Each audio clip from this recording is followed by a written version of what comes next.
We are back. And so when you heard there around the 12:25 mark, which is where we sort of left off, I said, between 12:25 and 14:20 is the next little segment of notes that I have. And there's this moment where Chris does a drum fill. And I said, it's like cathartic relief because like he hasn't done a drum fill for the first like 12 minutes of the song. So it's kind of like in a Neurosis song where like, all of a sudden he does this fill and you're like, whoa, shit. And it kind of refocuses. Snaps you out of it a little bit. Snaps you out, yeah. And it refocuses you around Pike's kind of godly riff before Chris and Al kind of roar back like 30 seconds later with like this dope worshiping ritualistic riff. And there's this really cool like kind of sonic interplay between the bass and the drums that just like rattled my insides. And so it's this little 2-minute segment that sort of links where we left off at 12:25 to sort of the next movement. And that next movement where I have, and I don't know where your notes take you, is I've got from like 14:20 to about 16:30, Matt lays out his first solo of the song. And that's also kind of Chris and Al are kind of fighting him. And we talked about that in Holy Mountain, that there was these moments where the three of them are, this tension building thing. And I said it's like almost like this jazz improvisation with everyone doing their own sort of sonic battle on stage before they sort of fade into this crushing groove before like a vocal mantra breaks the solo. I said it's almost like Doom Allman Brothers, like at the Fillmore, in terms of like this like loose improv live kind of feel, but yet like it's obviously like in more Doom tones or whatever. Yeah, a lot of the things I used to describe, it wasn't actually describing the music itself, but like the feeling the music was starting to evoke. Like parts are like trying to light a match by huge, and you see this huge dry bit of kindling, and then when we finally get that hook, it's just lights up. Yeah, very cool. Yeah, I dig that. And then the last section for me that you just heard, from 16:30 to where we faded out there, like the 21:30 mark, is where, the evocation of the precedes the weedy in Nazareth, and I said, when he kind of chants that, I said, it feels so gosh darn special. Like like you're in their mythology then, whatever religion they're sort of preaching to you, like you're part of it, whether you're on drugs or not. But, I said everything kind of eventually fades to feedback before that monster riff continues, the second repeated line of the dope prayer 3 minutes later. And I said, it's only at 21:30 that one realizes that this is just the opening overture of this Lawrence of Arabia doom fest. There you go. That's pretty apt comparison. I was just, like I said, I started at a certain point. I kind of started to lose my mind while I was writing these notes back a couple months ago. And I just was like, you know what? I'm just going to fucking have fun with this and see what happens. It's like I just sat and let it exercise. Just write it, free association words and stuff down as I was listening to it. I think that's why I told Pike we were going to do. And he kind of just laughed. He's like, yeah, that's probably okay. We're doing it. So now we get to this next section that we're going to sort of get into here. And it's going to be roughly around the same kind of time chunk. And what's interesting is like, I think about where we cut this off and then going back and reading that Decibel interview where I think it was Pike or somebody talks about how like their reel to reel was only like 21, 22 minutes long. And it suddenly makes sense. I was like, oh, that's kind of, there's almost like probably natural cuts where they kind of had to transition, maybe. So I would think so. Cause I can't imagine they recorded this thing all at once. Yeah, you can't. It's just like, with Edge of Sandy, like there's little mini movements where you can stop or crossfade or like the beginning of Halloween, like they put the mask on, there's a cut, but you don't see it it's not supposed to be seen in the whole kind of context, but physically making it, there's no way to do that all but in one shot unless you're nuts. Sure. And I mean, even like short songs, there's edits and things like that, especially nowadays, with how you can kind of punch that stuff up with click tracks and things like that. But, you really haven't sort of heard anything quite like this, before. So it's its own kind of, it's like making up the rules as it sort of like is, writing them, it was very like kind of visceral. Like I was catch myself like rocking back and forth while I was listening to the whole thing. Or if I was walking, it was much more of like, it affected my gait. And it's just having that basically one riff slowed up, sped down, just change slightly. How it is that meditative, like you're sitting in cross-legged position, just like rocking back and forth. Sure. And I really do think like the beginning part is kind of the intro to the song, because the next section that like we kind of go into is from about 21:30 to I have 25:45. And I said sort of that opening kind of riff decays into this sort of feedback laden modal metal. I talked about the kind of the modal jazz kind of Miles Davis thing. And I said, that's kind of when you start to realize the scope of this drug addled journey that you're on.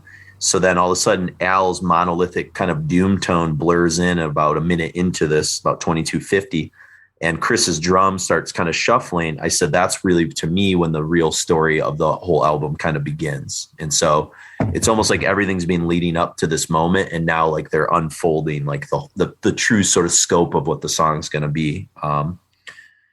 And then I kind of said, like, from 25:45 to 35 minutes, I said, to me is like, I wrote toughest stretch. I said, it's almost like this is the giant prayer verse. Is that where it has like kind of like almost Pike's doing this thing where it almost sounds like a weird like a tolling bell off of like a boat or something? Yep. You know how like Stones from the Sky kind of has that like bell thing going on? Yeah, it almost I wrote the tasty drum fill that Chris occasionally throws in are really fun, as is the band's rhythm section taking short smoke breaks while Pike just paints the tapestry. And that's probably like the bell tolling kind of thing that you're sort of talking about. It feels like, like you're kind of in this amorphous state, and then this like beacon off to the side is starting to kind of like pull you back to where things are going to start again, get you back on the path. And then that's kind of like, there's something really transcendent after he's doing that, where all of a sudden Al invokes, arise, arise, arise, the Son of God of Israel. And I said, normally Al sings, so chanting kind of, this like chanting sort of drawn out style. So it's like really hard to find his words at times, but like that's a kind of a cool part. Yeah. I said, there's a smoke break at 30:45. I don't know what the hell I meant when I wrote that. When he says, prepare the new bong, it's time for a shift in the song, so that's kind of a cool, like, cue to like the rest of the band that something different's about to sort of happen there at that point in the song. And then the last part.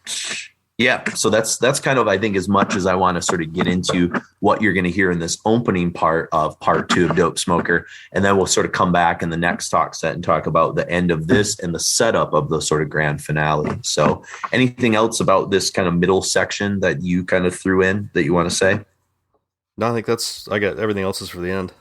I think we're good. So let's hear the next section from 21:30 to 43:30 for those of you keeping score at home. Enjoy.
Oh, that whole record was magic. I mean, it's when we found our way. I mean, before that, they'd never let me put guitar solos or anything.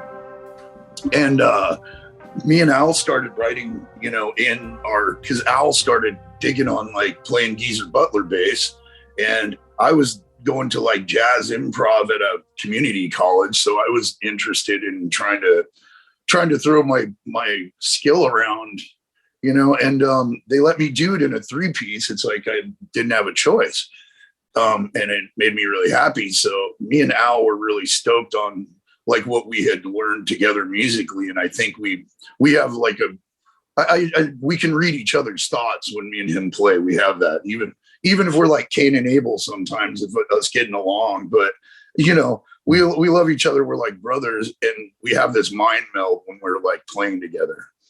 I know what he's going to do depending on his mood, and he knows what I'm going to do depending on my mood. And that's the first time we tapped into that. And that whole record is kind of all those solos and all that were improv. I mean, we just had that kind of magic, and it turned out really good. I think we'd always do like a 7-inch to lead up to us making a record, to kind of prove it to ourselves. So we had that volume 2. I was kind of really into like Wes Montgomery at that time, oh, yeah. Miles Davis, and some of the horn lines from different people, John Coltrane, and I was very into Lead Belly, though. I mean, I had this 67 Impala, and I had a tape deck, and I used to live in the mountains and work at this muffler shop, and I'd listen to like Lead Belly and like all these old blues guys, and like I said, Wes Montgomery. I'd listen to it on my way back up from work. I'd have to drive like an hour, and I'd get home, and then I'd just try to play and emulate, some things in different tunings, some like kind of Delta sounding blues, and definitely some jazz stuff. But then I kind of apply it to metal and learn, because Tony Iommi kind of has that blues jazz approach, and John McLaughlin definitely does, and so does Jimi Hendrix, and the people that I was listening to, that I was looking up to, and David Gilmour and stuff like that, and Herbie Hancock. That's the other dude I like. Yeah, it all starts, it's all based on a riff, but that's basically a riff manipulated fucking 300 times in a different way with different timing. But it's all in the same scale. It's a style, So it's an amazing piece. But I think as far as Holy Mountain was going, we were, we were laying down foundations of our playings. Yeah, there's a lot of. I mean, most of that album was like improv, but we knew what we were improving over. You know what I mean? Knowing where you're sitting at scale wise, and how you can seat different scales in different places. I don't like going into music theory, even if I teach too much, because I think people overthink it. I think you should learn it. Like, you should learn the scales and all that, but don't worry about what you call them. Worry about the shapes and the things in your head and how they sound, more than how that they work. It's kind of a hard thing to explain. Yeah, the simplest formula, it's a 1-3-5 chords, and then you have an A part and a B part, and then you trade 4s or you trade 8 measures, and you improv in between those. And that's how all those jazz guys, the simplest form of jazz anyway, could put all that together and just all show up, and we're all, okay, we're doing this song this time. And then they just show off what they got, because they already know, I have to say, if I didn't, I mean, Al was a big influence on me becoming a singer and a writer, because he's so very, he's got such a weird outlook on, when you tell someone that they think outside the box, Al really thinks outside the box. Like, he's a brilliant thinker, and, which could be at times, that could be a blessing or a curse. I've seen it both with him, but he's just such a really brilliant musician when it comes to like writing those parts and fitting it with what he's playing with his hand. And I always admired that. And I suppose that I learned from him how to do that, just watching him for so long and kind of helping him out here and there. He'd ask me, what do you think about this word? Is it good or is it not? And I'm like, it's fucking awesome, dude. So, and so I've always liked like all of Al's singing. He's pretty brilliant. Other parts of those is like there's just certain riffs because we had a name for every riff on that entire song, right? A different movement. And yeah, dude, like Improved Morris riff, or there's, and then like where we put some of the solos and how we worked them out.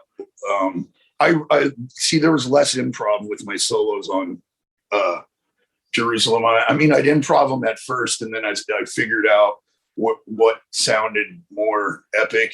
I'd write it into the thing to where that's the first time I started doubling stuff on an album and really doubling it perfect, So we're back with part 2 under wraps. So we're now 43 minutes into the song, and kind of what you heard on the back half of that last section there, for about the 35-minute mark to, I have about 38:54 was kind of where I kind of cut that part off. I said, Chris is doing this cool little drum pattern fill before Matt changes the riff into a kind of more psychedelic hypnotic pattern, while Al does some really amazingly simple sort of Giza bass behind the wall of sleep kind of thing. So it's like the song from Black Sabbath 1, Behind the Wall of Sleep, which I think leads kind of into NIB, I think. So he's kind of doing some of that a little bit. Mm-hmm. And I said, when Al's vocals reappear 2 minutes later in this section, it's monolithic. And that's when he says, weed priests, creedsmen chant the right, judgment soon come to mankind. Green herbsmen serve rightful king. Hemp seed caravan carries. The molten fire flowed up towards Zion. Flight of the Nazarene to seek the cherubim. Rides out believer with the spliff of flame. Marijuanaut escapes earth to cultivate. I mean, it's fucking like incredible. Like, are they talking about like like a new origin of life where like marijuanauts, these astronauts full of like marijuana are like, almost like stardust. They're shifting off the planet to like repopulate on like like unseen planets across the galaxy. It's fucking like cool as shit. It's like this like sci-fi mythology, origins of life, religious kind of overtones. It's really fucking cool. Well, that's what makes this kind of stuff fun too, is that it's completely ludicrous, but it's also like has a spiritual component that actually is kind of compelling or cathartic to the people doing it, and obviously the people listening to it. Yeah, without a doubt. And then we get to the section at 38:55 to what you just heard, 43:30. And I said, one of my favorite solos begins. And to me, it's the highlight of this kind of this third of the song on the record. So this whole last chunk you just heard is Pike's solo. I said, it's about real feel. It's very emotive, held notes. As Miles Davis would often say, it's the space between the notes that matters most. And in here, you kind of hear it. I think he's also doing a thing where this is kind of emblematic of his whole style, where he seems to, he eases into a riff, and then when he goes to the next one, he kind of like dances around it before he actually like rings it out. If that makes any sense. Mm-hmm. It's like a real fluidness to the riff pattern. Yep. And I think you're spot on. I've never kind of been able to articulate that, but yeah, he almost does dance into riffs and kind of dance out of them in a little like way. It's like the Gene Simmons bass slide, but between each note. Yeah. Because the way that he has his, whatever his, setup is and what his tuning is, just even that act of getting between notes to note, like adds this other texture to it. That's pretty unique. Oh, very for sure. Yeah, and then when Al's sort of crushing bass parts kind of come in the background, it's super. It kind of adds this cool tapestry to like everything that's kind of happening. And I mean, in a way, like this section of the song is like kind of the epitome of this idea of like the cosmic stoner doom communing with kind of spiritual life aspect, mm-hmm. Which, like you said, as silly as some of this stuff is, there is something like kind of primordial about all of this, and that's why people are kind of connected to it. And maybe they get connected to it through like a change of consciousness, or maybe they just get there through the music alone. But music has the ability to do that sort of stuff, and certainly like Dopesmoker is kind of a tribute to that. I mean, it's almost the ultimate example, at least within the heavy metal sort of genre of doing for that sure. kind of stuff. Very biblical. I mean, Neurosis feels that way too. And we talked a lot about that when we did the Through Silver, and even some of the stuff that Steve and those guys kind of talked about, that there was a spiritual quality to their music. And, they were interested in like a lot of Eastern philosophies but also like Native American religions. And, like, I totally get that, like that would be hard to explain to somebody who maybe didn't have a lot of background in this kind of genre of music, but like, I think people like you and I understand it. And I think a lot of our fans probably get that because they've spent enough time with all this kind of stuff, Yeah. Yeah. You can definitely tell they came out of the same general area as far as the that religiosity of the music, but in completely different directions. Like Neurosis is the inner self and the natural world, and Sleep is just completely their own drug fueled, fantasy land. Which is fascinating to look at from like a geographic standpoint because of how bizarre San Francisco was as kind of a cultural epicenter, even prior to the 60s with like the Beats kind of gathering there. Yeah. And the fact that you had this like convergence of sort of drug culture and intellectual culture, and also like weird spirituality sort of culture. I mean, like Guru Anton LaVey was sort of hanging out around there. You have weird, if you were to tell me there was like weird religious cults in the 60s coming out of San Francisco, I'd be like, that makes perfect sense. Like if there was a cult that worshiped marijuana in the late 60s, I'd be like, okay, yeah, sure. That makes sense. Yeah. So it is a very heady kind of place. And so to come from that subculture, even though they came out of the lens of sort of the anarcho-punk or sludge scenes or whatever, it's like in their DNA to sort of be a little bit kind of weird or spiritually curious, perhaps. And I think that was maybe something I don't know if we talked enough about with Neurosis, the fact that the geography of where Neurosis came out of and that weird environment of San Francisco, from the 60s or even the 50s with the Beats on is just a weird place. And the Berkeley area, and like it's it all makes a hell of a lot of sense. A bunch of like college educated people. It's probably not the only time, but it seems like it's might be the most maybe obvious time where drug culture and intellectualism kind of like married together pretty well. Because there's I don't think there's a modern equivalent of that. And I know in one of the documentaries that I show in Rock History, they're interviewing Paul from Jefferson Airplane, and he talks about how what a lot of people don't understand about San Francisco is it's a port city, and just like historical ports throughout like world history, like port cities are like entry points to like a bizarre subset of like mixed cultures kind of all dancing together with each other, Yeah. I mean, even just like the history of like kind of the LGBTQ sort of aspect of it, essentially like San Francisco was the port where during World War II, a bunch of like gay Navy people were like kicked out of the Navy and were dropped off at port in San Francisco because they were being kicked out of the Army. And it's like, that's why, the sort of Castro district kind of emerges out of the ashes of that weird, like accidental sort of thing, And so it is just the idea of all these kind of different things blending together there is pretty cool, so. Anyways, I mean, same thing, but different in New York. There's absolutely. The East Coast always has that like more combative nature, it seems like. And, just between music, movies, everything between the East and the West Coast. That's why I think I fit so well in the Midwest. Yeah. Because we got, portions of each of that in what we do, what we're into. Yeah, for sure. Yeah. We have a little bit more edge to us. We're not as sort of laid back maybe as the West Coast, but we also are not as like angry all the time. It's like, Yeah. I think we're the emotional center of and the physical center, kind of. Yep. Even though we do sort of have like our own bizarre kind of like industrial edge to us, with Detroit and Chicago and Cleveland and those kind working of class thing really, that's a huge deal. Yeah. Yeah. We don't have the sort of utopian kind of bohemian sort of thing that like maybe the coasts have as much. Or like the mellow out man, like, no, we got to make shit. Yeah, exactly. I mean, we have like our little hotbeds. You could do that maybe in Ann Arbor and a few other sort of places, Madison and stuff. But for the most part, the Midwest is very, working class, kind of style. So now we kind of get to, basically I said that the part we just heard kind of ends when Matt brings it all to sort of a quiet lull around the 41:30, and it gets very reflective and sort of calming before this last phase is about to begin. And so where we sort of pick up at 43:30 for about 5 minutes till about the 48:30 mark is when the band grabs a song by the horns, and I say, and kicks back in. It's so fucking heavy. I said, this is like Dope Throne.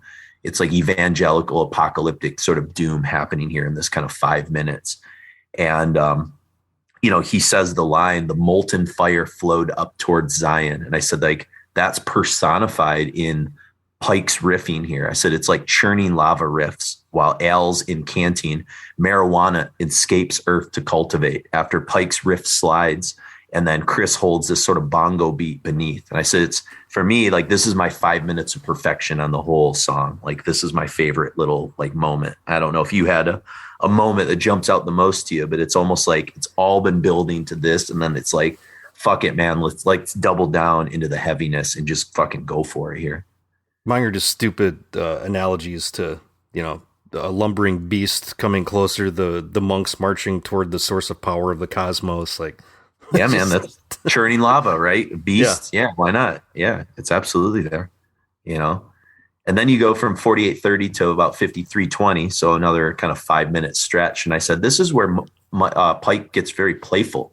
And I said, the only antecedent I have to this, or the comparison I would have, is maybe like the stuff that Gaz does on like Voyage of the Homeless Sapien. Oh, totally. I've got that in. There's like some Violet Vortex stuff happening in there. Yeah. Yep. So a lot of that mid-period era, mid-90s era sort of cathedral is definitely sort of coming out through the DNA. And again, those guys toured together, and they were obviously like friends and colleagues and stuff. Coming from the same place, I think, and a lot of things. They're both, even though they're from two different Lee countries. Was punk, yep. Was in absolutely. Lee's coming out of anarcho-punk, and these guys are kind of coming out of that. I said, and then the song does that sort of John Williams, like sharp staccato, kind of da da da da kind of thing. Yeah. Before falling into another epic solo at about the 50:30 mark. I just said, is this what a Fish Grateful Dead live show would sound like if it was filtered through Blue Cheer and Black Sabbath? Like, it's just like, that's kind of the feel I'm getting at this point, And then you get this like cool, like flange on Pike's kind of guitars and on the bass a little bit that reminds me of stuff that like Caius or Fu Manchu would kind of do near the end. Especially section. Fu Manchu would usually like using a lot of those very 60s centric effect pedals and stuff. Yep, absolutely. And then we get the last march forward here. So from about 53:30, Al is in this kind of rhythmic chanting on this penultimate part, and it's very hypnotic, as if he's sort of locked into some trippy cosmic Silver Surfer groove wave. There you go, Silver Surfer. Which I think Silver Surfer as a comic was kind of like popular with like the psychedelic crowd in the late 60s. If I'm not mistaken. He was a dude, like he was a philosopher in space. Yeah, just with like, no home to go to and trying to find his place in the universe. Loaded around on a surfboard, man. That's a pretty heady concept for a character, actually, when you think about it. That's pretty, it's very of the time looking back at it. I don't think you could pull that off now. No, people would laugh at it. Like, what the fuck? Yeah, surf culture was its own thing in the 60s, kind of like skateboarder culture and like the like late 80s or whatever, One written by, two East Coast Jewish dudes that just kind of had ideas of what, that culture was. Yeah, exactly. They're just kind of guessing, almost. Yeah. And I just said, after you kind of get through that kind of rhythmic chanting, kind of hypnotic sort of part, everything merges together in one personified mantra. And I love how Pike hits that diminished fifth devil's note right before there's a line in it about the chronicle. And I'll have to look and see. I didn't write it down. Oh, it's where he says like the chronicle of the Sensimilian or whatever. And like, that's when he does like the Sabbath diminished fifth, kind of devil's note sort of thing. And it's like, he holds it for a moment and it's fucking awesome. And I said, the final command at 58:20, I said, it's also silly, yet strangely enchanting, beautiful and transcendent. And I don't even worship at the herb altar, but yet I'm kind of on board at this point. Follow the smoke, Jerusalem devolves into this hazy, messianic, powerful ending. I said, this is probably what the sound of a galaxy being born sounds like while you're on marijuana. So well, I like that it can evoke those things in you, like different things with you than the, a chronic user or something. It still gets you to a different place than not using the music. Yeah, I mean, it's already been talked about, the line, drop out of life with bong in hand, follow the smoke toward the rift-filled land, drop out of life with bong in hand, follow the smoke, Jerusalem, follow the smoke, Jerusalem. I mean, it just, like, that's the ending sort of mantra of this whole thing. And so here we are. This is it. So any other thoughts before we go into the final arc of Dopesmoker here? I'll grab the bong, man. Grab the bong by hand, man. So enjoy. So here's Dopesmoker Part 3, and then we'll come back and talk about Dopesmoker and beyond after. So enjoy.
So that was Dopesmoker, the grand finale, my friend.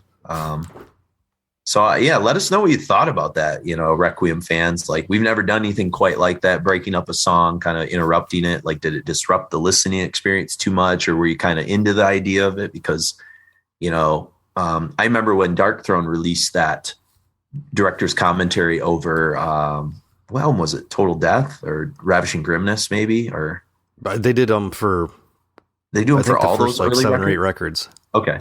We talked about, like, could we do that ever? Like, where we talk over like songs and stuff like that, or would people be annoyed with it? And granted, we're not talking over the song, we're just interrupting the song, but it is something kind of interesting. I am curious on listeners' ends what they kind of think about something like that, So there's still some stuff to talk about with Dopesmoker that I kind of left out of the set before we kind of opened up to it a little bit. And I just kind of was saving it for kind of after the song, because I didn't want to like front load it with too much kind of, viscera and things like that. Do the debriefing. Yeah, a little bit of debriefing here, in that Terrorizer Secret History of Doom Metal, where Pike is kind of being interviewed by Jay Bennett, sort of reflecting on stuff. They just kind of asked him, they said, think what was it like recording this hour-long song as Sleep's final album? And he says, well, when we told London Records that we were doing one song record and there was no altering it, they go, okay, we're behind that.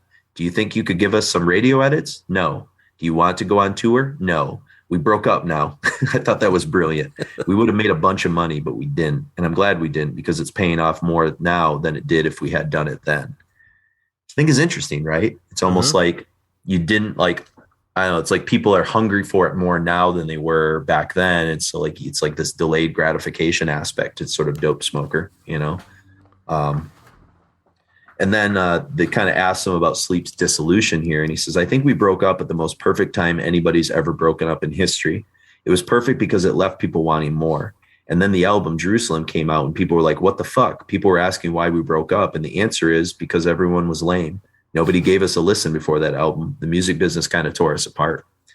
And so it's almost like, hey, this is what you kind of asked for, And so we had to break up, but now you appreciate us a lot more now today, and they're making bank off of it, which is cool.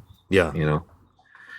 And so then I kind of returned back to Decibel to the interview that Jay did with the band, and just a little bit more backstory on Dopesmoker now that you've kind of heard the whole thing. And they kind of asked him whether or not London, the record label, was aware before you signed of your plan to record a one song. And Al says, absolutely. We were actually talking to Elektra at the same time as London. And one of the reasons we decided to go with London is because they were okay with that idea. But within 2 or 3 weeks of signing with London, the A&R guy who had been coming out to California to negotiate with us got transferred and replaced. How many times have we heard that story before? Story as old as time. Yeah, we're like, okay, it's the guy that signed us and believed in us. All of a sudden, he's fucking gone. And then it's like, oh, shit, now we're in trouble. Pretty common occurrence. And if you've seen a Behind the Music or any music documentary or any kind of like, tome about an album. I think it may even happen with Beastie Boys on Paul's Boutique, perhaps, when they signed to Capitol Records, is that the person that kind of believed in them doing kind of crazy shit was sort of gone. And so Paul's Boutique kind of came out and nobody gave a shit because it wasn't marketed and they didn't know what to do with it, Yeah. So it says, there was a new head of A&R department and a new representative for our band, both of whom didn't have any connection with the template that was laid down. So immediately, even before we began tracking, we were nervous and uncomfortable about what they could end up doing to the album, what they might demand in terms of a video, radio edits, and all the rest. The conditions of the entire deal changed right underneath us. In a certain sense, all the horror stories we had heard from bands that had gotten onto major labels came true. They told us, don't do it, and it was too good to be true. When reality set in, it was like, we heard this story. We shouldn't have done this.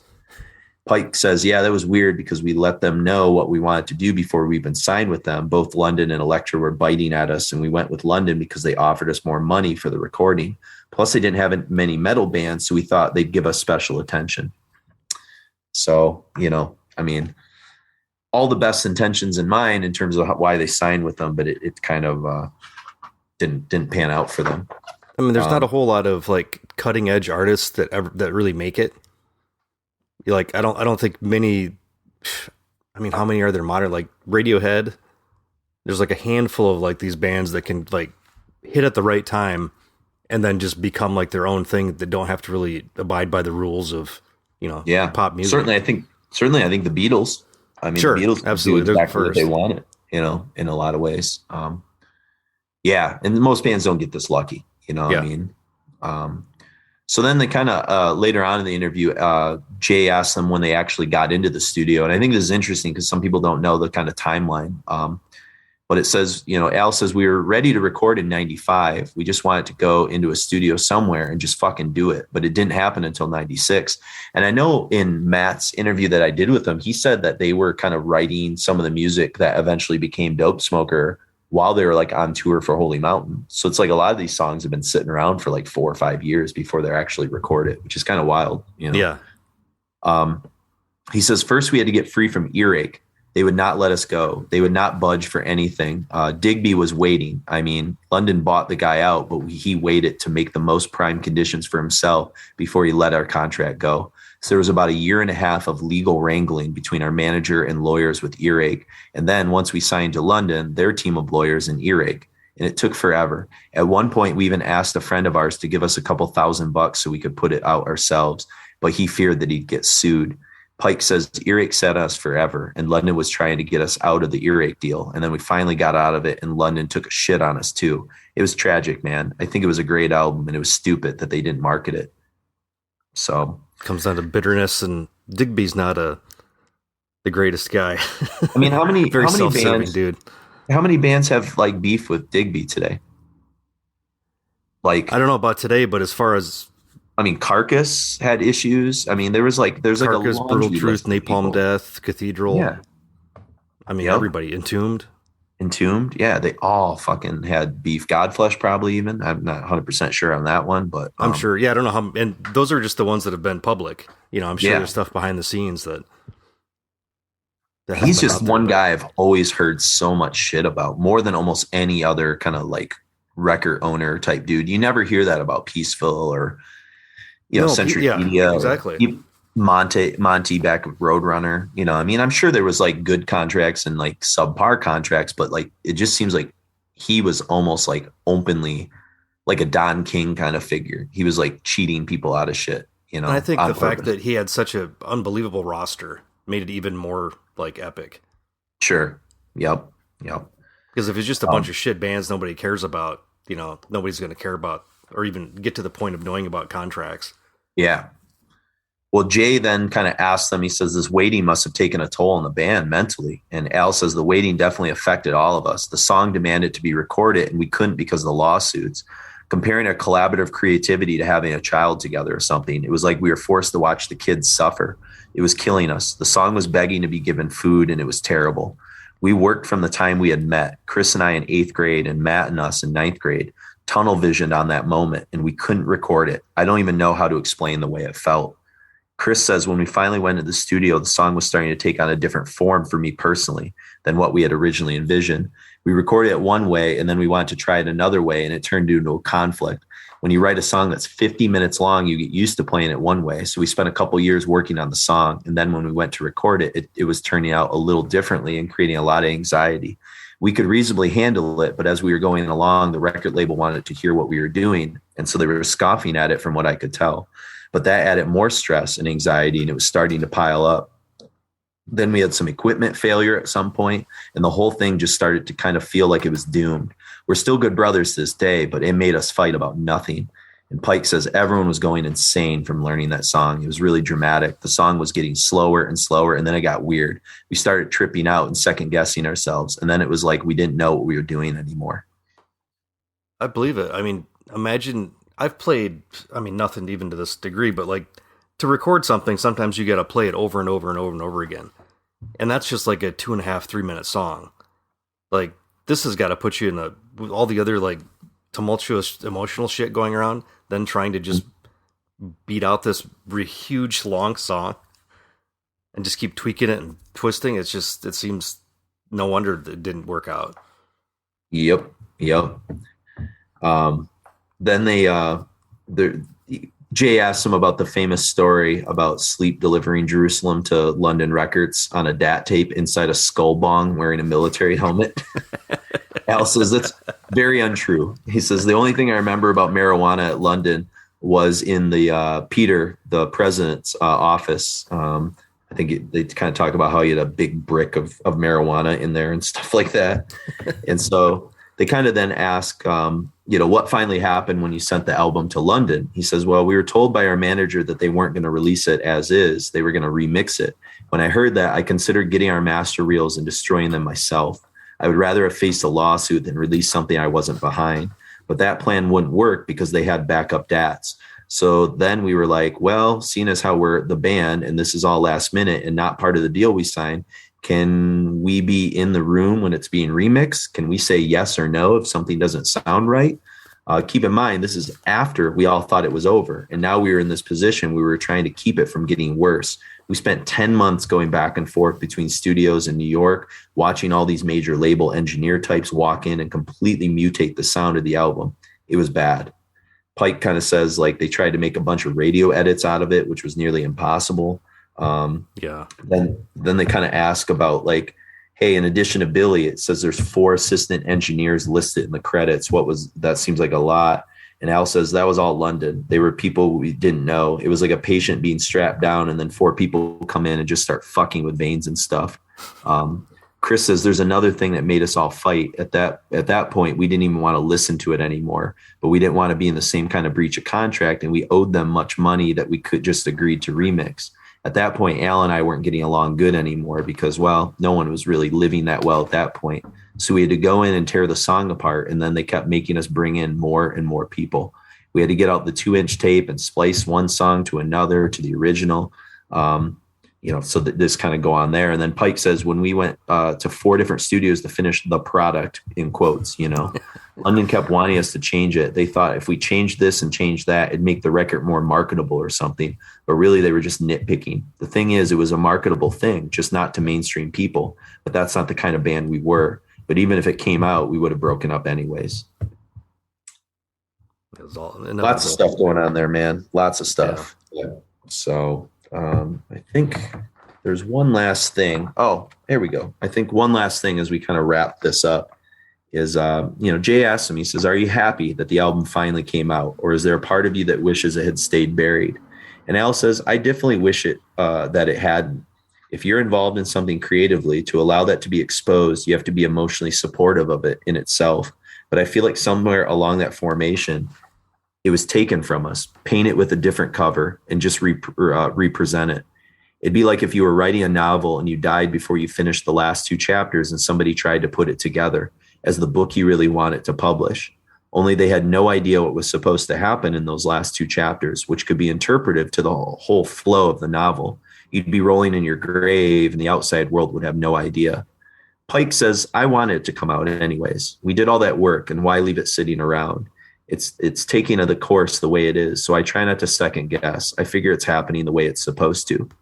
Chris says, being on a major label, it's not something that everybody can do. It really depends on how much ass kissing and giving in and changing things for other people you want to do, because those are the things that kind of determine your success. That's why there's a lot of shitty music on the radio and TV. There are like 5 or 6 reasons why we broke up, but one of them was that we were on a major label and we owed them a lot of money. We couldn't go to another label or anything, so we were screwed. For a long time, I thought I couldn't even play music again without getting served papers or something. The funny thing is that London Records isn't even around anymore. Yeah.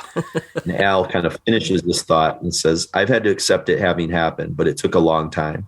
That's why personally, out of all of us, I couldn't play music for a while. I could physically, but I absolutely refused to do it from a disingenuous point. It has to be a necessity. And to get back to the healed point where my thoughts and feelings in terms of lyrics and riffs started to naturally fill me again. It took years. Honestly, it felt like I had died. I obviously was physically alive, but it felt like I was gone. And there's no reason to play music when you feel like that. Makes sense. So that's a lot. There's a lot going on there. I guess from your standpoint as an artist, much more than myself, what are your thoughts on this idea of artistic freedom and having people mess and manipulate your work or rewrite things or redo your art? I think it comes into a couple of different camps, that people that want complete artistic control over what they have, and some people that just want to put something out. Any deal I've ever had, it's always been very important for me to have complete artistic freedom and to have oversight over the finished product, as far as what it looks like, what paper it's on, It's like marketing, stuff like that. It's not as crucial to me if somebody has ideas, but if I can do this thing as straight out of my brain as possible, and if you've got other people that are doing their jobs, they should be able to figure out a way to market it. But I'm definitely on their side of want complete freedom to do whatever I want. If you were in their case as somebody that is an artist and has really kind of, you have positioned yourself as more of a freelance person because you didn't want to sort of be kind of bowing down to like a kind of corporate model or to be miserable doing stuff that you didn't really believe in, like, would you be more kind of in the Al sort of school that you kind of wish it had never really seen the light of day, or more the Matt school of thought that like at least it saw the light of day because we did put so much work into it? Like, do you have like a position? Oh, I want it to be at this, especially since the trajectory of Pike's career too.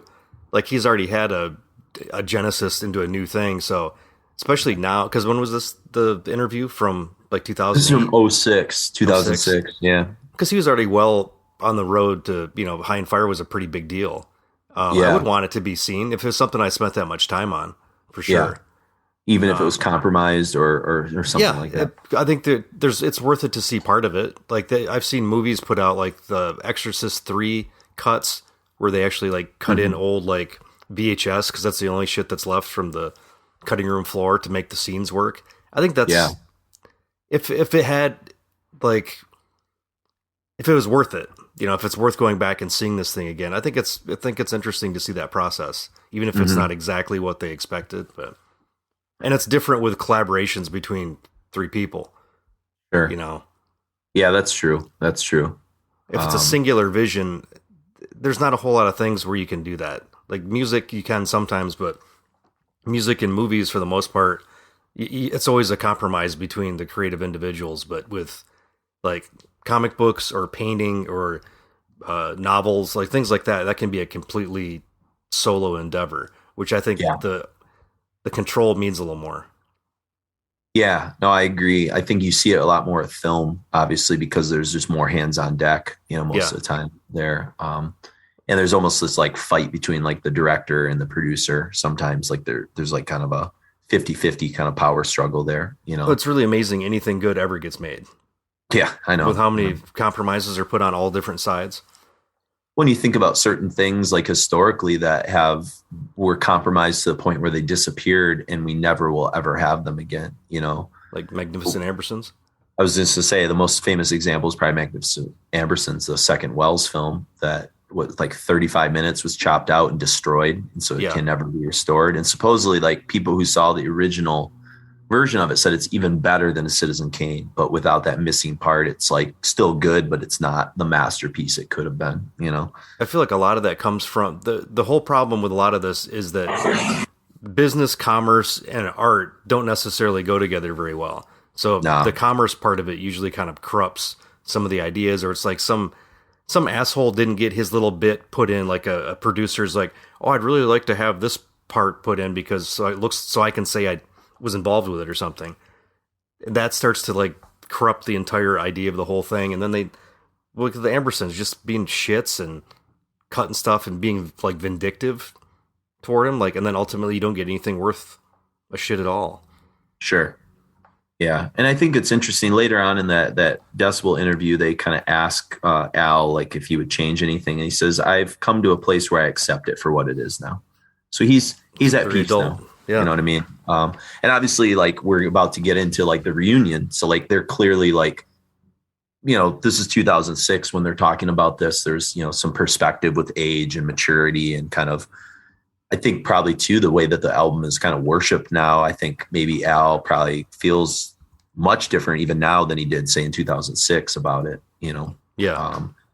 He probably is like, you know what? Like, people really enjoy this. And so if people enjoy it, even if it's not exactly what I want it to be, the fact that people rally around this album and they see it as this like monumental moment in the history of metal and really music in a certain sense, because people know it by reputation. Like even when I was driving to that concert that I talked about last night, we were listening to it in the car and he's like, is this all one song? And I said, yeah. And he goes, I said, it used to be called Jerusalem, because I think I was playing the Dopesmoker version. He goes, oh, I've heard of this. This has like a legendary reputation, like even in Mark's just a kind of more a punk hardcore guy, So it is interesting that people kind of know of this reputation from Sleep. And one thing that's really funny is, and this I didn't write this down, but I thought about it yesterday when I was watching some wrestling, is there's a new company, kind of newish, last couple of years, called AEW. And there's a guy that sits in the front row of like almost all of their big matches. And he's wearing that sort of green and white 3/4 Sleep shirt. That's really iconic with the green sleeves and the kind of white, and it just says Sleep logo or whatever. And he's he's always on camera. And I'm just like, oh, that's really fascinating. I don't know who that guy is, or if he's like somebody famous enough to like, afford front row, tapings to like all this shit. But, so Sleep's kind of made its way into kind of like this pop culture kind of mainstream at this point, and I mean, you have stuff like, oh boy, I'm trying to think. Boris put out a record called Flood that was a 75-minute song. Reverend Bizarre has done like entire like 30-minute long songs. We've already obviously mentioned Edge of Sanity.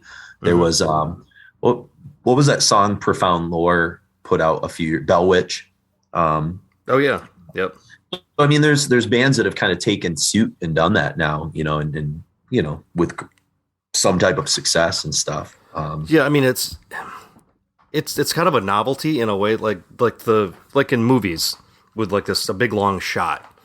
Yeah, like the 1970s. It's like a novelty that you can even do it, and if you can do it well, then it's like a big deal. But I think most people fail. Yeah. I mean, for every like Birdman or something like that, there's probably like a bunch of other like just shitty ideas of trying to do like the non-cut, version, of what Hitchcock more or less. Hardcore Henry. You ever see that? No, but like I know POV what it is. Movie. Yeah, I know what it is. Yeah, it's no Hitchcock rope. Movie. Yeah, it's no Hitchcock rope. I can say that. You know. For sure.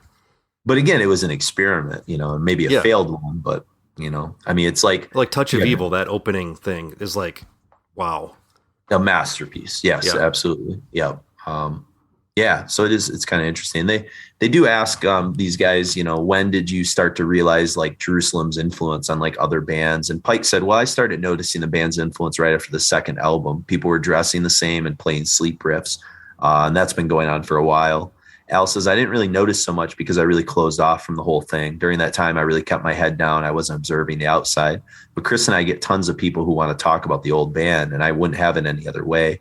I know it's strange to say that after the horrible period that took place, but those guys are family, and and we did it. That didn't go right up to what didn't go right has to be accepted along with what did go right. Those were some of the best years of my life. So it's okay to talk about it now. And Chris kind of says the same thing. It's hard to explain because, it was like a divorce after the album. He says, but Matt continued with High on Fire and we were stoked for him. We wanted him to run with his talent. But to answer the question, I didn't listen to that type of music for a long time, but I did start to notice the influence within the last couple of years. I never felt anyone was ripping us off, though. For me, Jerusalem was a low point in my life, but I'm not really satisfied with my playing on that record. But if it caused someone else to be creative and write music, then it was a success, in my opinion. So that's a good way to look at it. Yeah, I think so. Absolutely. So yeah, now we get, Pike goes off and starts High on Fire. In fact, he was, already had started High on Fire by the time Jerusalem saw the light of day in 98. And in that Terrorizer interview, Jay kind of asks him, he says, on the transition from Sleep to High on Fire, he says, I didn't want to wait around anymore. I was the last member of Sleep and they all quit on me. So I was like, fuck you, I'll start another band. So I did. And I've been doing it ever since. I've got a work ethic for my family. It's bred into me to bust my ass and do what I love. So I wasn't going to sit on my ass. High on Fire has the same mission as Sleep did. We just do it a lot faster. Yeah. And then that seems like the end of the story, Mark, but it's not. And that's kind of the weirdest thing about these guys because, they started doing some festivals, appearances and things like that. Mm-hmm. And then kind of in the same way that like Carcass or even I Hate God that we talked about, last episode, this sort of gap emerges. And lo and behold, in July of 2014, the Clarity single drops as a 7-inch. And Chris has decided he doesn't want to sort of come back to music. I think I don't know if there was a falling out with him and Al in Ohm. I didn't really pursue that sort of, that part of the story too much. Yeah. But they bring in Jason Roeder from Neurosis, who Matt obviously has known, and those guys knew from way back in the early days of the late 80s. Mm-hmm. And here we go. And they released the Clarity single. In terms of Roeder, he's a little different. I do miss a little bit of kind of the loose jazz kind of swing that Chris kind of naturally brought. But I mean, no one's going to make an argument that Jason Roeder is not a fucking killer drummer, Yeah.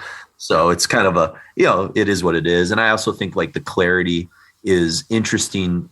It's a little more tight than what you're going to hear on the Sciences. And it's almost like there was probably a little bit of a nervousness and apprehension in the studio, like cutting a new record. And so I think they've since kind of loosened up a little bit more, 4 years later with the Sciences. But I don't know. What were your thoughts on the Clarity tune, as we about to kind of go into this next set of music here?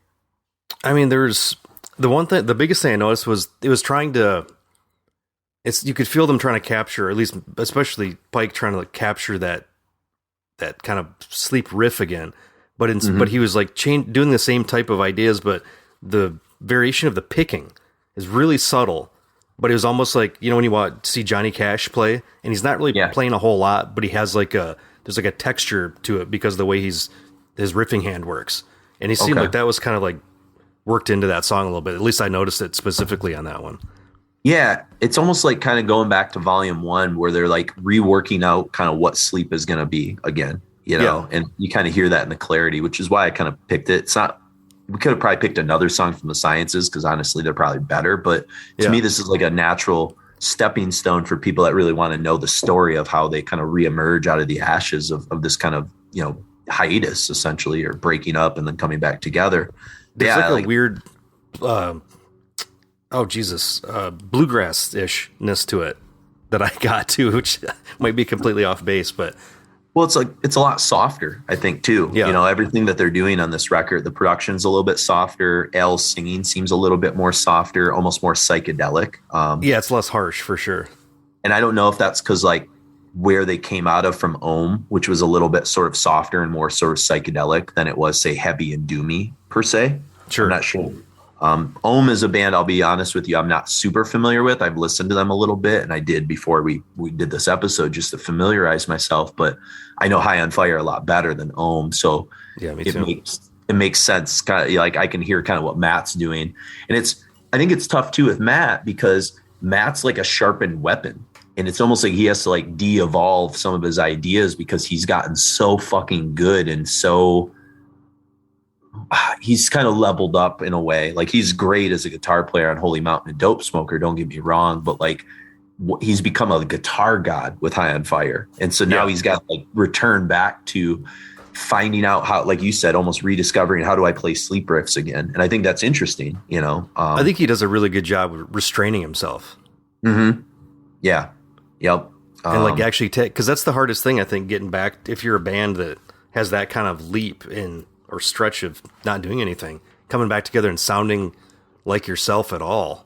Sure. Or should you just do a different band? And I think they did a pretty good job of kind of rediscovering where they might have went.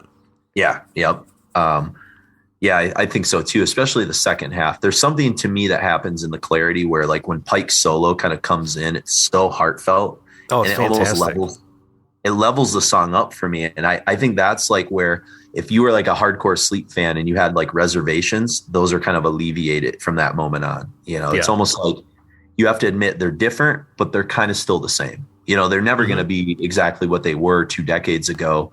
Even some of the stuff Al does on bass is a little bit, it's not as like dirty, and distorted. It's a little bit more, it's more conventional, I think, and warm. Yeah, it reminds me more like what you would hear on like Hawkwind or something like that. It's got more of that kind of psychedelic warmth. But again, after the solo comes in, the song locks in a little bit more, and I think people will be pleasantly surprised, or were pleasantly surprised when it sort of came out. So let's get into it. We've been talking long enough about the end of Dopesmoker, and we'll come back and kind of talk a little bit about the Sciences, and you'll hear a couple tunes from that in this set. But first, we want to hear the single from 2014 from the Clarity, And then we'll hear Marijuanaut's theme. And of course, we heard a lot about the Marijuanauts in Dopesmoker, starting civilization on new planets. And here they come back again. And then we have one of my favorite titles of all time, Giza Butler. And so you'll enjoy those two songs, and the Pyramids of Giza Butler. Exactly. The Pyramids of Giza. All right, enjoy.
return, a distant fate receding.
Yeah, and then we got back together in 2009 or 10, I think it is, and me, Chris, and Al played a double set 2 days in a row at this festival out in England, out on the coast.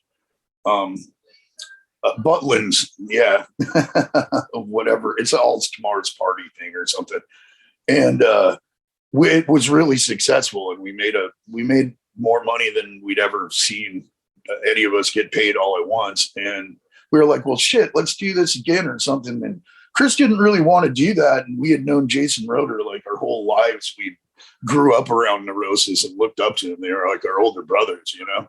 Jason jumped right in, and it worked really fast because he understood our style of playing.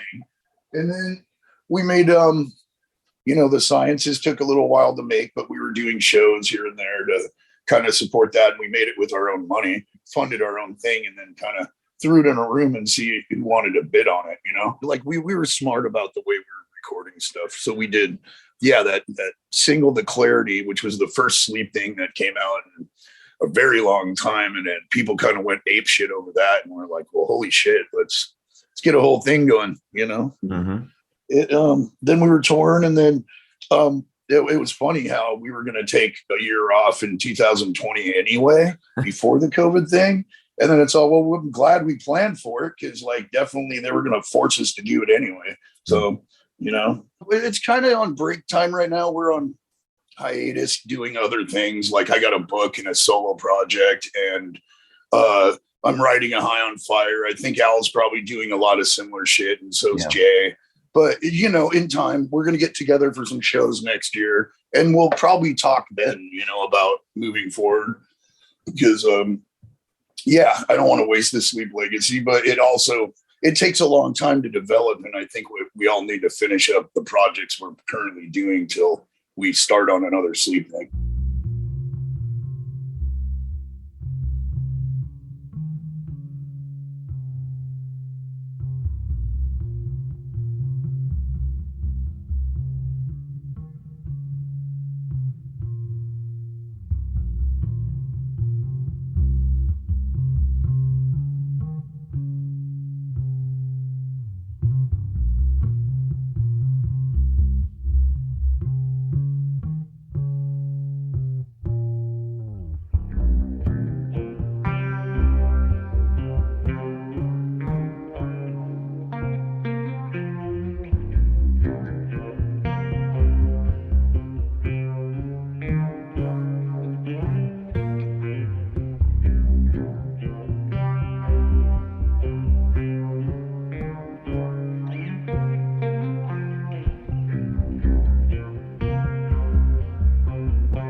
pterodactyl flies again.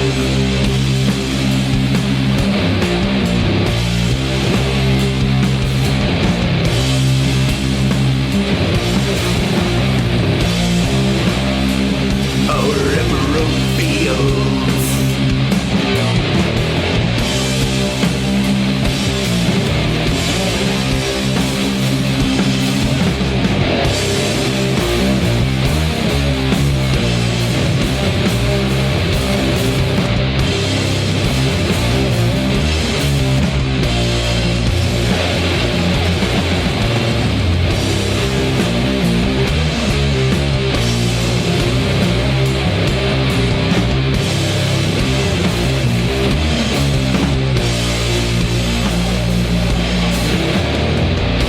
The CBD got him.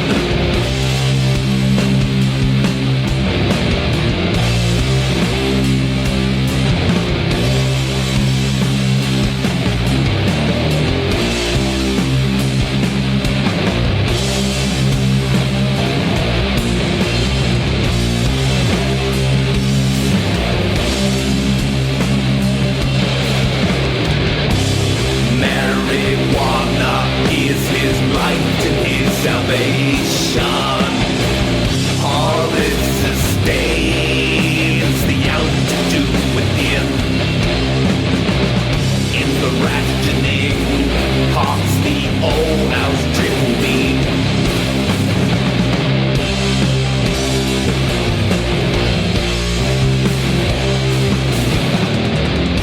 The chalice cup billows and the freedom songs are ascends to the chimney with the smoke spill off. Bless the intercup meal right before the yield.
just heard Giza Butler. Before that, Marijuanaut's theme. And then we started off with the Clarity.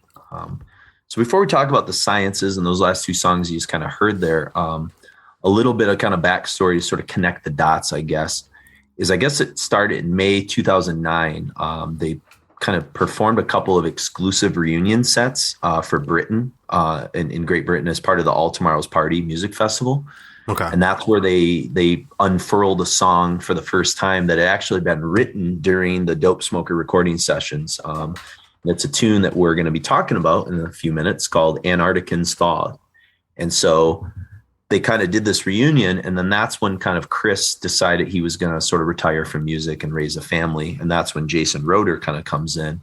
And then they reconfigure this lineup and play for the first time at the ATP New York Festival in 2010. And that's where they perform Holy Mountain in its entirety.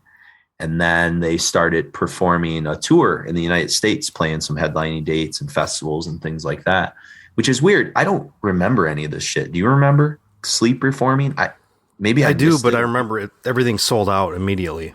Is that what it was? Okay. Yeah, I couldn't, because it was like that. It was just like the At the Gates reunion.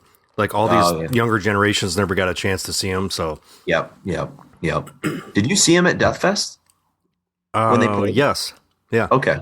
Yeah. How was that? I mean, I missed that Death Fest. Do you remember? That was much pretty sweet. about it? Yeah, that's where I had a backstage pass. I was standing by the side of the stage watching it. Fucking A. Cool, man. Yeah, it was pretty good.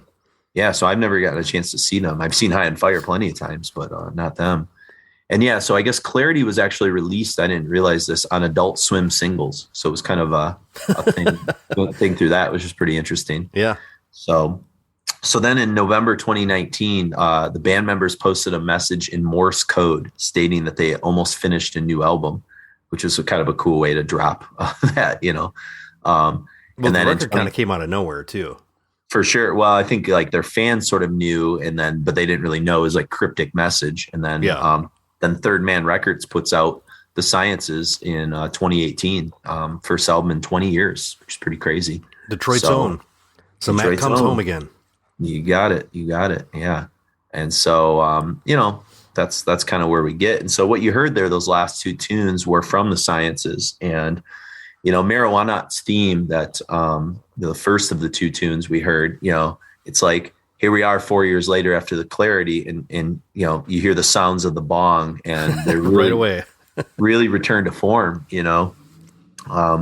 and you kind of realize that the Clarity wasn't just like an anomaly, that they actually, have their shit figured out, and they've got sort of a vision, and they sound to me way more comfortable here. Yeah, I think it sounds like it's almost the logical projection of where they would have went if they kept on the Holy Mountain vibe. Yeah, no, it's a good way of. It's almost like Dopesmoker was this kind of anomaly they had to get out of their system, and now they can just kind of like do what they want to do now. It's kind of like a what if situation. Yeah, exactly.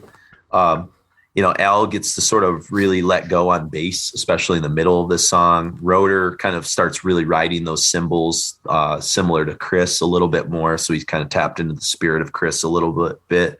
And Pike is just this fucking god of guitar that he became on High and Fire. And, his riff near the end of that Marijuanaut's theme, I said it almost is like a gyrating stoner disco dance groove at one point. It's like got this oscillation that's so fucking great. Meanwhile, Al's sort of hitting this like almost like disco groovy kind of bass. And it's just this thing of beauty, that last couple minutes of that song. It's a high point for me, for I the think Sciences. They feel really comfortable together and like respectful. As far as like everybody gets their turn almost in the song. Very diplomatic. And it's probably because they've grown up now, they're mature, they've lived some life. They don't have some of the same, probably some of the same hangups, and they have successful careers at this point too. Like they're not like starving artists anymore. Like it seems like they were when they were trying to put Dopesmoker together, Oh yeah.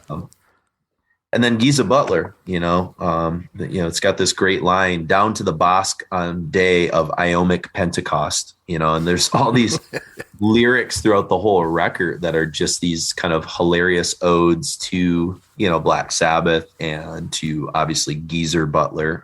It's got the quiet little bass intro.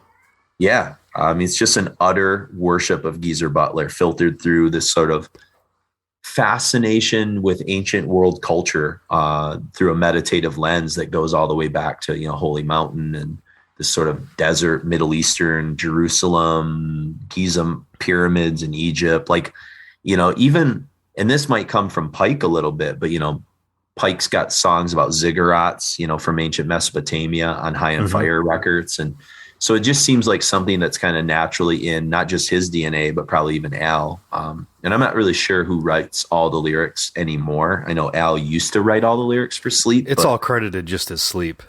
Is it? Okay. Yeah, so perhaps it's a little bit more collaborative now because Pike's had, 20 years of experience of writing lyrics now, so why it definitely not? feels like vocal pattern wise that he's got something to do with it. Sure. Yep. And you got this great line in Giza Butler that to me kicks off the back half of the song. That's my favorite part, where it says marijuana is his light and his salvation. And then boom, it's like at the 550 mark and it's kind of kicks off, one of my favorite kind of grooving riffs and, very high on fire feeling riff, kind of the most. Yeah, and it seems in a weird way, and see if this makes sense to you. But I was trying to articulate it. It's like it ups the emotional intensity, even though the song stays mid-paced, and that's really hard to do. Yeah, because they're not really increasing the velocity or speed the way maybe High on Fire might do it. But it's just something locks in those last 4 minutes of Giza Butler. That's pretty fucking awesome. It's like a apocalyptic jam session, between all these guys. And like you said, I think too, everybody gets their turn, and that's what's so cool about it. It's weird. It's it's enjoyable, but I've totally forgot about when I first came out. I listened to it quite a bit, and then I just put it aside, and it's like, I don't know. It's cool to have it, but I don't know if it's necessary. It's just like a nice addendum to the career. Got it. So even, and I'm kind of the same spirit that if the Sciences is the last thing they kind of ever make, it's almost like they've answered the naysayers, the what if. They've kind of done that part. And so they almost don't need to if they don't feel the need to, I think just if they want to still perform, but I wish more bands would feel that was a possibility, but I think it's a money thing too. If you don't put out new records, you don't necessarily get, that revenue, but it's fine just to be a legacy touring act band too. Mm-hmm. And maybe that's what they will do. It's kind of hard to say, obviously Matt's got High on Fire and he's busy with that stuff, and they can still, like I said, perform Sleep shows and stuff like that as well. Sure. The Sciences, got really, really great reviews. Pitchfork sort of said that the Sciences makes everything that was originally great about Sleep even better. Spin Magazine kind of said it gives stoner metal accolades a bona fide miracle. It's almost like people were waiting for this and it came out, and kind of like the way At the Gates and Carcass kind of answered their critics, they didn't fuck it up either, Yeah. So, so really cool, it even cracked the top 40 of Decibel in 2018. Raul Hernandez kind of wrote about it. He said, it starts with a quote from Matt Pike about, I got to keep this under wraps. He's circa spring of 2017, after revealing to Decibel that Sleep were planning an LP for that following year. And it says, they dropped it via Jack White's label. The Sciences transmits from the crater left by previous asteroid, the Clarity, 4 years earlier. Pike's black hole static bends the edges of Al Cicernois's lithium decrees and Jason Roeder's symbol rain. Oozing Marijuanaut's theme, cataclysmic sonic titan, and Sabbath incantation Giza Butler trigger cannabinoid convulsions. Cannabinoid, yeah. Cannabinoid, yeah, there you go. Woo, that's a mouthful there. Those are the receptors that react to THC in your brain. Is that what it is? Oh, yeah. Okay. So I learned something new. There you go. I didn't know that. Come to church, man. Come to church. Yeah, I guess I got to come to church a little bit more. Yeah, I thought he was just combining cannibalism and something into a. Oh no, that's a real thing. A hilarious little turn there, And like I said, it's a really nice triumph to behold. Two of the songs on the Sciences have been floating around forever. And Antarcticans Thawed goes back to the Dopesmoker days, and in fact, when Dopesmoker was re-released in 2003, with the added 12 minutes on, there was a live version of Sonic Titan that was on there, and Sonic Titan is another song in the Sciences. So it's almost like it's like we've said, it's like a does a nice job in kind of connecting the old history with the new history of the band and kind of moving the band forward if they want to sort of go in that direction, you know? Yeah. So we got one last tune that we're going to hear from them, and we'll introduce that tune in a second. But before we do that, I guess we'll say our kind of goodbyes and such. Mark, today I want you to know that I'm sporting a Mark Rudolph illustration shirt nice. Yeah. So tell us what you're doing with that and kind of what that might have to do with Requiem for people that are kind of interested. Well, a friend of mine who has started his own like t-shirt business, very reasonably priced. So I was like, you know what? I've never had a t-shirt for just my illustration before. And I've liked this. I did this like dismember kind of throwback logo, almost like 3 years ago, I think. But It's like my favorite logo that I've ever done for my thing, and decided to do a t-shirt up. At first I just did them.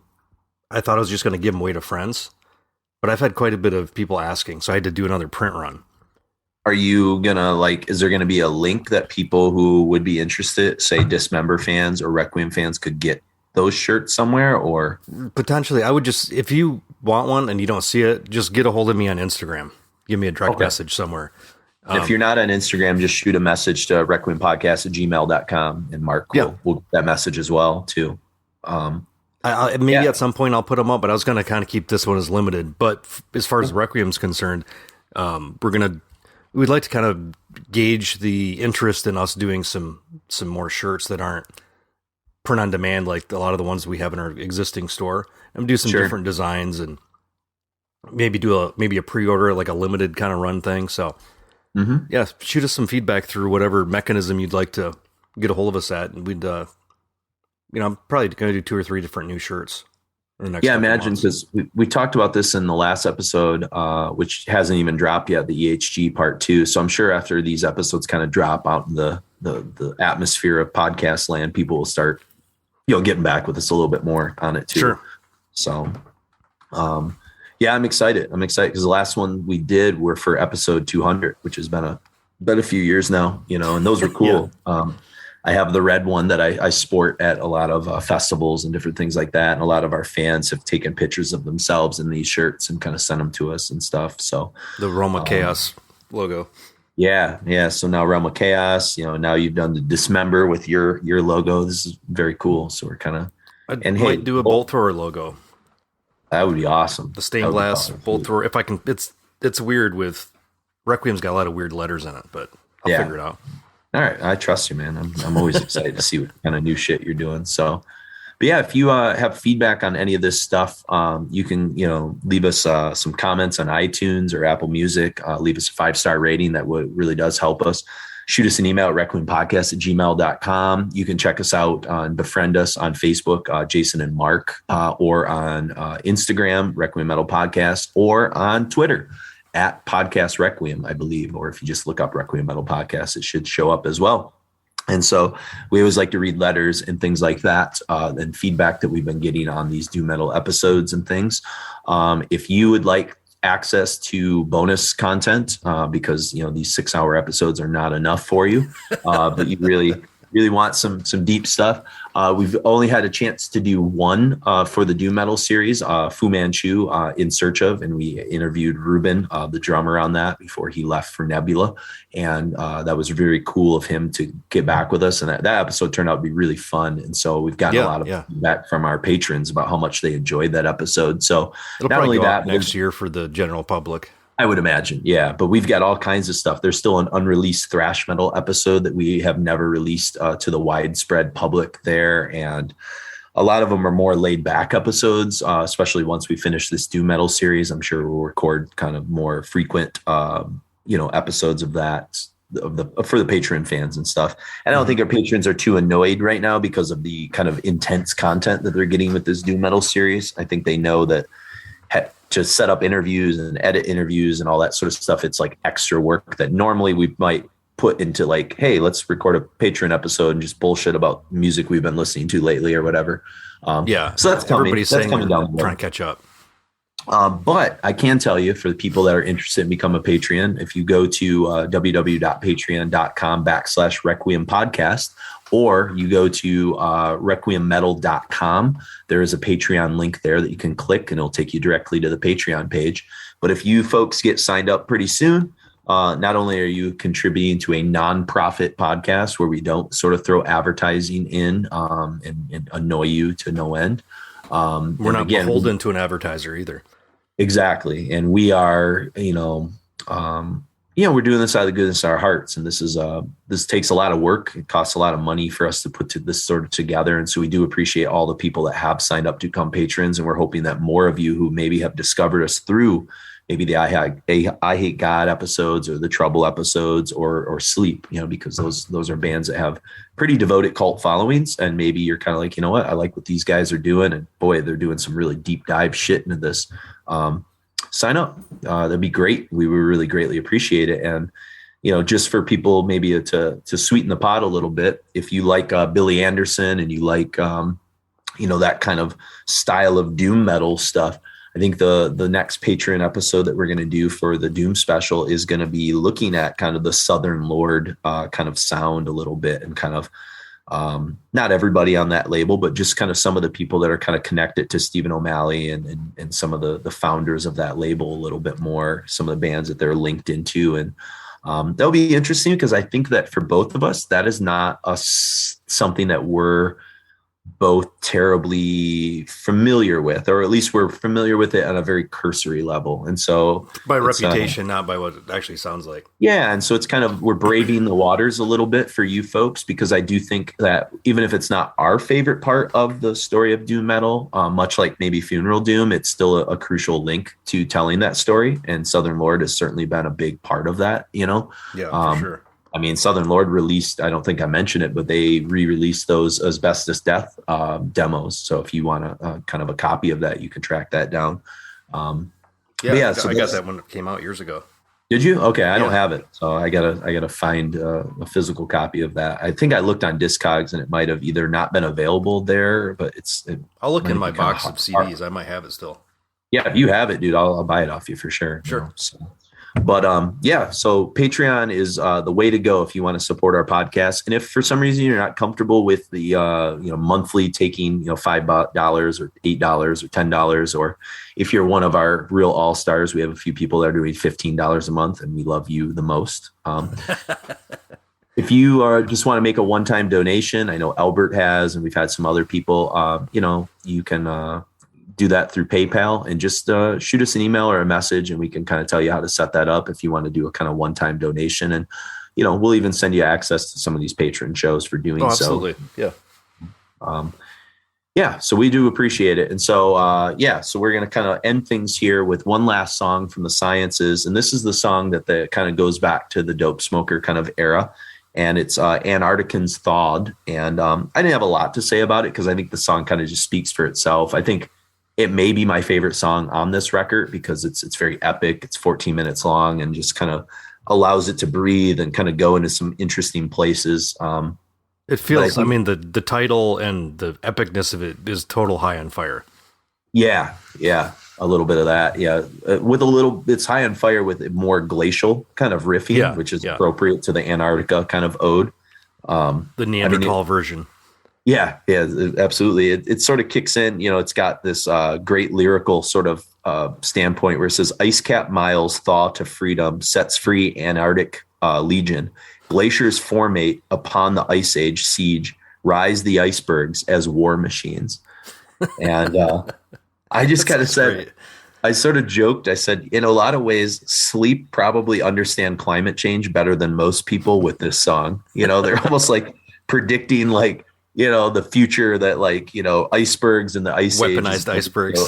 Or just the fact that when societies collapse due to climate change and we go, it's just going to be fucking all out war of resources and craziness and stuff. And so I don't think that's what they were intending, but I just kind of thought that it's like they talk about all these silly nonsense stuff on some of their lyrics, but yeah, as you said, they almost sometimes capture some parable that's goes beyond the confines of modern politics, into I think they set it up like modern Bible. Really? Yeah, absolutely. It's a biblical mythology. That's why when we're going through Dopesmoker and you're like, Dopesmoker 2130, It's almost like the verse and chapter from like the Bible.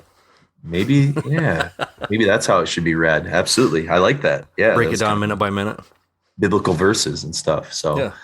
But yeah, so I think, we'll let Antarcticans Thawed speak for itself, and you can do your kind of own interpretations and stuff. And, in terms of what's for the future for Sleep, they're on kind of a hiatus at this point. I even asked Matt about that at the very end of the interview. So you'll probably hear that clip somewhere in here. And it's, who knows? They already were planning on taking some time off during the pandemic or even before the pandemic hit. And so he said it was just luck of the draw that they hadn't planned to do anything for a while. So they weren't like hurt by the pandemic the way maybe some bands that had planned a tour were. But it'll be interesting to see if they do another record again, or if they just maybe release singles here and there when they feel like it and just kind of continue to tour when it's apropos for them. But I'm excited either way. So me too.